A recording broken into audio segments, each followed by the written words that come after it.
need to create a sort of healthy soil of samadhi, and then we can kind of lay wisdom or sort of plant seeds of wisdom into that soil. Yeah, so I'm going to be talking about samadhi some more. Thanks, Celia, for introducing the topic and recapping a bit. In a way, I want to sort of recap a bit more. I want to sort of underline the relationship with between samadhi and the other spiritual faculties, partly because I think, not mainly because I think that the other three spiritual faculties are a really good way into samadhi. And samadhi is what we want, yeah? Samadhi is what we want. So samadhi can just mean meditation. So, for example, in the context of the threefold path, which is a very common and simple, in a way simplified formulation of the Buddhist path, is what the Buddha talked about just before he died. He went around sort of saying Sila Samadhi Pranya, which means basically it means ethics, meditation, wisdom. So he was really emphasizing those three things as the Buddhist path. And so, of course, in that context, samadhi means meditation.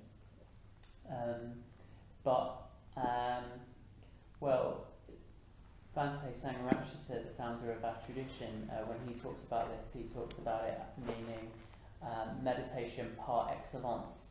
Yeah, so we're not just talking about I don't know, you know when you sit down to meditate and it's like all of it fuzzy and all of it distractible, or you basically just fall asleep, and then you get up and you're like, okay, well that was good that I at least tried. And then you carry on with your day. We're not so much talking about that kind of meditation. What we're talking about is when you sit down to meditate and you're just like, oh my god, this is amazing. You might never have had this, and if you haven't, that's fine, don't worry about it. It's not like, doesn't mean you haven't, doesn't mean there's anything wrong with your meditation practice if you've never had a meditation that feels amazing. When I say amazing, I mean, absorbed, I think, is a really, really good word for it. It's a really good translation for samadhi. So obviously he was mentioning it before. Yeah, one's concentrated. So we're talking about these states that we can get into in meditation where it's going really, really well, where we're just completely absorbed in our experience, and the hindrances fall away. So we don't have any kind of doubt about ourselves or what we should be doing with our life, or if meditation is for us. We don't have anxiety and restlessness. We don't have, sort of sleepiness and sloth and torpor. What are the other ones? we don't have ill will. Sorry? Ill will? We don't have ill will, thank you, yeah. We're not kind of getting into any kind of stories about people we don't like and that annoying conversation and that annoying thing that somebody said earlier, and we're not craving for anything. Crucially, we're not sitting there going, oh, I want something in my experience to be different. We're sitting there just thinking, if we're thinking at all, which, certainly at more concentrated, more absorbed states, thinking will just fall away. And so what we're feeling is this state of just contentment, bliss. So it's what we want. Samadhi is what we want, and it's also what we need. It's more than just what we want. It's what we need to be able to enjoy life, but also make progress in life, to be able to kind of see through to how life really is, to be able to see through our kind of delusions about life, we need to create a sort of healthy soil of samadhi, and then we can kind of lay wisdom or sort of plant seeds of wisdom into that soil. So I wanted to, I've got the flip chart out, so I should probably use it now. But when Sarasila was talking, I was just like, I just really want to visualise that actually. Well, I'm going to draw kind of what Sarasila was talking about, and firstly, we've got these two different ways. I'm going to sit down to the camera. We've got these two different ways to think about the spiritual faculties, the 5 sets of spiritual faculties. One is balancing each other out, and the other is as a progressive path. Yeah. So when we balance it out. So we start with faith or Shraddha. I'm going to use the traditional terms rather than the translations. Maybe I'll write the translations in brackets. So we've got Shraddha. Anyone remember what Shraddha means? No. Faith. Great. And who remembers what balances out faith or Shraddha? Wisdom, yeah, great. And that's Pranya. I've started doing the diacritics now, so I'm really going to have to remember all the diacritics. Then we've got Samadhi over here.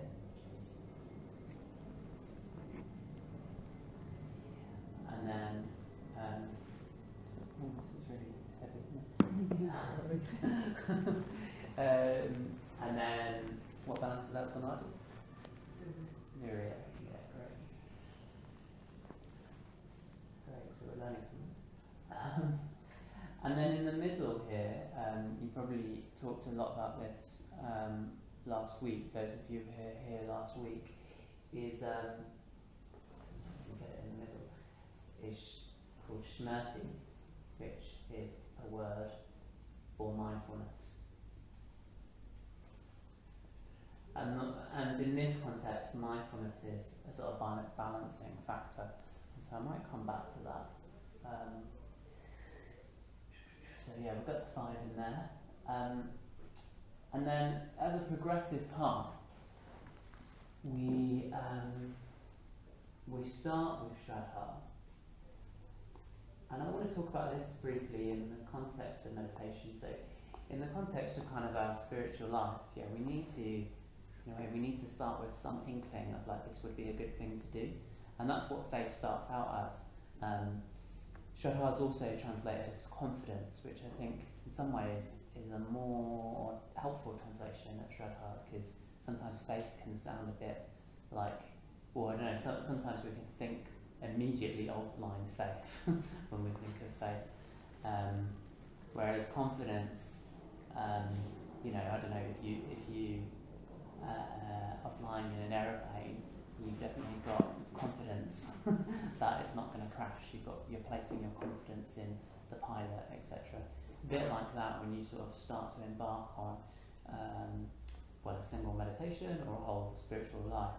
You have to have some sort of sense of, if I try this, it's not going to crash. The likelihood is it's not going to crash. But more than that, it's more than just sort of, I don't think anything's going to go wrong here, so that's all right, isn't it? It might be worth trying it out. Certainly as it builds, it becomes a really important emotional response. In fact, the most important emotional response that you can have, which is a response to the idea that enlightenment is possible. So that's what Shraddha is kind of in its fullness, and that's what you're sort of trying to work towards to some extent, maybe not consciously, but to some extent every time you sit down to meditate. You're trying to get a sense of like, oh, I could actually completely change my state of being. I could completely change my consciousness. I could actually be completely free from suffering.